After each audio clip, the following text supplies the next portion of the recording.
we once again gather in this sacred place at this solemn hour to honor fallen heroes.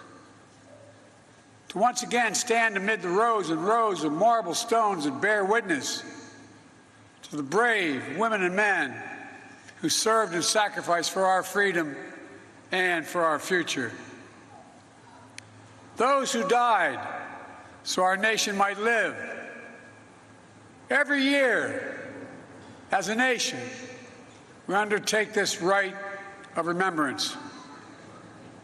For we must never forget the price that was paid to protect our democracy. We must never forget the lives these flags, flowers, and marble markers represent. A mother, a father, a son, a daughter, a sister, a spouse, a friend, an American.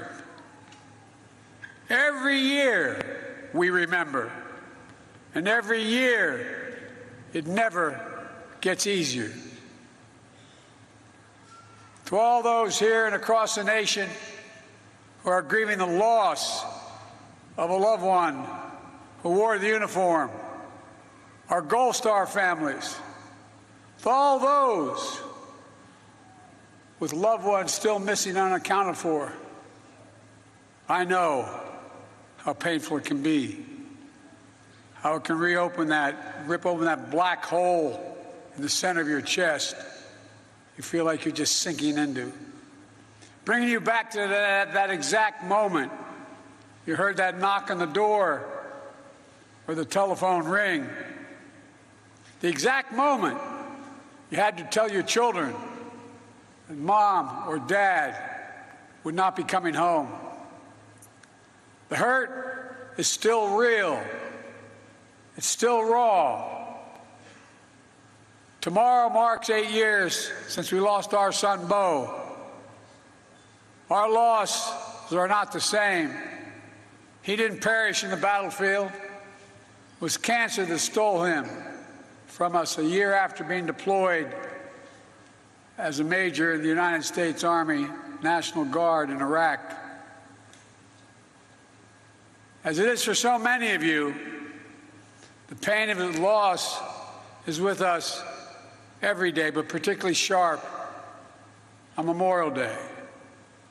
Still clear. Tomorrow is his anniversary.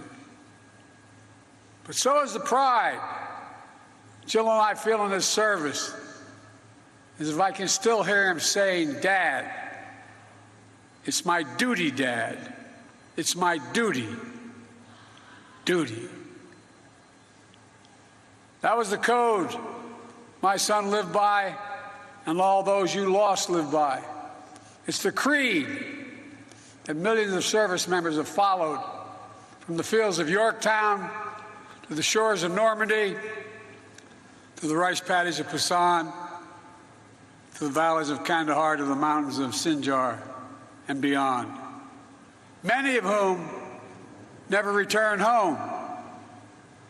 Throughout history, these women and men laid down their lives, not for a place or a person or a president, but for an idea, unlike any other idea in all of human history. The idea of the United States of America. This sanctuary honors that sacrifice and tells their stories. And in turn, it tells our story, the American story, the story of the patriot who died to deliver a nation where everyone is entitled to certain inalienable rights, among them life, liberty, the pursuit of happiness. The story of hundreds of thousands of soldiers who shed their blood to make these words real. The story of the brave Americans who fought the forces of fascism and died for preservation of democracy.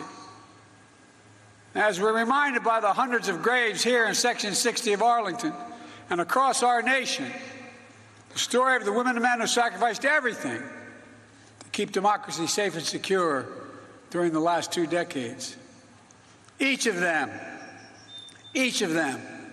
a link in the chain of honor that stretches back to our founding fathers in those days, unbreaking, unbending, not just in their duty and devotion, but something even deeper, in their faith in us.